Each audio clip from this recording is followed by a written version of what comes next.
ফের একবার বিয়ের পিঁড়িতে বসতে চলেছেন টলিগঞ্জের জনপ্রিয় অভিনেত্রী শ্রাবন্তী চট্টোপাধ্যায়।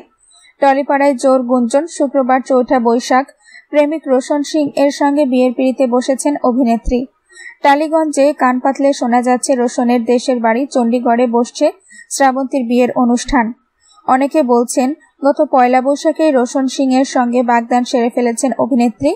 ইতিমধ্যে শ্রাবন্তী ও রোশনের পরিবারের সদস্যরা চণ্ডীগড়ে পৌঁছে গিয়েছেন বলে খবর। যদিও বিষয়টি নিয়ে মুখে কুলুপ এঁটেছেন শ্রাবন্তীর পরিবারের সদস্যরা। এমনকি তার তৃতীয় বিয়ের কোনো খবরও যাতে প্রকাশে না আসে সে বিষয়ে সদা তৎপর ছিলেন অভিনেত্রী। বিয়েটা একেবারে বিরাট আনুশকা দীপবীরের স্টাইলে হোক, সেটাই হয়তোবা চাইছেন শ্রাবন্তী।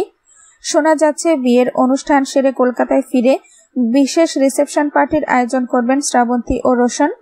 টলিপাড়ায় বহুদিন ধরে গুঞ্জন ছিল তৃতীয়বারের জন্য প্রেমে পড়েছেন শ্রাবন্তী চট্টোপাধ্যায়। পাত্রের নাম রোশন সিং ওরফে মন্টি। জন্মসূত্রে রোশন সিং পাঞ্জাবি, পেশায় একটি বিমান সংস্থার কেবিন ক্রু তিনি।